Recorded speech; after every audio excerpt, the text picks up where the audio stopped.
இந்த வீடியோவில் எல்கேஜி குழந்தைங்க எப்படி இங்கிலீஷ் ஆல்ஃபபெட் எழுதுகிறாங்கங்கிறத பார்க்கலாம். ஸ்கூலில் குழந்தைங்க ஒர்க் ஷீட்ஸில் எழுதுவாங்க. அவங்க எழுதுகிற முதல் எழுத்து எல். இந்த எழுத்தை எப்படி ஃபார்ம் பண்ணணுங்கிற டிப் இங்கே கொடுத்துருக்கும். எல் எழுதுறதுக்கு ஒரு லாங் வெர்டிக்கல் லைன் போடணும். குழந்தைங்க எழுதுகிறப்போ எல் சேஸ் ல, எல் சேஸ் ல, எல் சேஸ் ல, இப்படி ஃபோனிக் சவுண்ட் சொல்லிக்கிட்டே எழுதணும். ஷீட்டில் குழந்தைங்க லெட்டர்ஸை வரிசையாக எழுதணும். இங்கே ஒரு லெட்டர் அங்கே ஒரு லெட்டர்னு மாற்றி மாற்றி எழுதக்கூடாது. ஹோம்ஒர்க் நோட்டில் டீச்சர் இந்த மாதிரி எழுதி அனுப்புவாங்க. அந்த டேஷ் மேலே குழந்தைங்க எல் சேஸ் ல, எல் சேஸ் ல, எல் சேஸ் ல, இப்படி சொல்லிக்கிட்டே எழுதணும். ரெண்டாவது லெட்டர் ஐ எழுதுவாங்க. இந்த லெட்டர் எப்படி எழுதணும்னு இன்ஸ்ட்ரக்ஷன் ஒர்க் ஷீட்டில் இருக்குது. ஐ ஒரு வவல். நம்ம ஸ்கூலில் வவல்ஸ்க்கான ஃபோனிக் சவுண்ட்ஸ் நாம் சொல்லிக் கொடுக்கறது கிடையாது. இந்த லெட்டரை எழுதுகிறப்போ ஐ ஐ ஐன்னு சொல்லிக்கிட்டே எழுதணும்.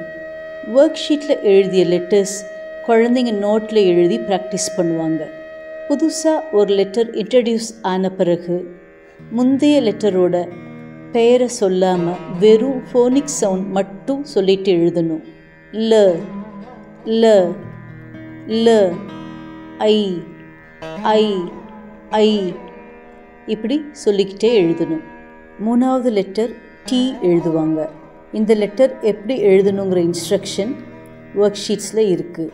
டி சேஸ் ட, டி சேஸ் ட, டி சேஸ் ட, இப்படி சொல்லிக்கிட்டே எழுதணும்.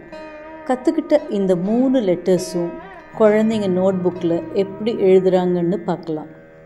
ல ல ல, ஐ ஐ ஐ, டி சேஸ் ட, டி சேஸ் ட, டி சேஸ் ட.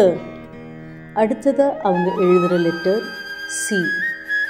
எப்படி எழுதணுங்கிற இன்ஸ்ட்ரக்ஷன் ஒர்க் ஷீட்டில் கொடுத்துருக்கு. எழுதும்போது சி சேஸ் க, சி சேஸ் க, சி சேஸ் க, இப்படி சொல்லிக்கிட்டே எழுதணும்.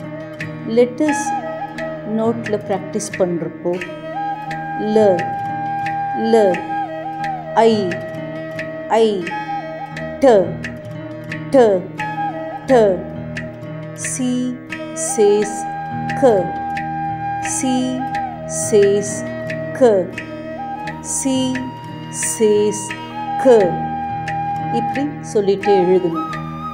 டி பழைய எழுத்தாக ஆயிட்டதுனால அதோட பெயரை சொல்லாமல் ஃபோனிக் சவுண்ட் மட்டும் சொல்லிக்கிட்டு எழுதுவாங்க. இப்படித்தான் ஒவ்வொரு லெட்டராக குழந்தைங்க எழுதிக்கிட்டே வருவாங்க. 3 விஷயங்கள் ஞாபகம் வச்சுக்கணும். 1 வவல்ஸ், அதாவது ஏ இ ஐ ஓ யூ எழுதுகிறப்போ ஃபோனிக் சவுண்ட் சொல்ல மாட்டாங்க. 2 லெட்டரை புதுசாக எழுதும் போது மட்டும்தான் அதோட பேரையும் ஃபோனிக் சவுண்டும் சொல்லிட்டு எழுதணும். அந்த லெட்டர் பழசானதுமே அதோட ஃபோனிக்ஸ் மட்டும் சொல்லிட்டு எழுதணும். 3 லெட்டர் எழுதுறதுக்கான டைரக்ஷன் எப்படிங்கிறது ஒர்க் ஷீட்டில் கொடுத்துருக்கிற டிப் பார்த்து தெரிஞ்சுக்கணும். எல்கேஜியில் குழந்தைங்க ஹைப்ரிட் ஃபோனிக்ஸ் மூலமாக 106 வார்த்தைகள் ஸ்பெல் பண்ணுவாங்க. ஸ்பெல்லிங் சுலபமாக நடக்கிறதுக்கு இந்த வீடியோவில் சொல்லியிருக்கிற மாதிரி எழுதுறது ரொம்ப முக்கியம். சொல்லி கொடுக்கப்பட்டிருக்கிற ஸ்மால் லெட்டர்ஸை வச்சு உங்கள் குழந்தைங்களோட நீங்கள் சில கேம்ஸ் விளையாடலாம். நம்ம சுற்றி இருக்கிற பொருட்களை காமிச்சு இதில் ல எங்கே இருக்குது, ட எங்கே இருக்குது, க காட்டுங்க, ஐ காட்டுங்க, இப்படி விளையாடலாம்.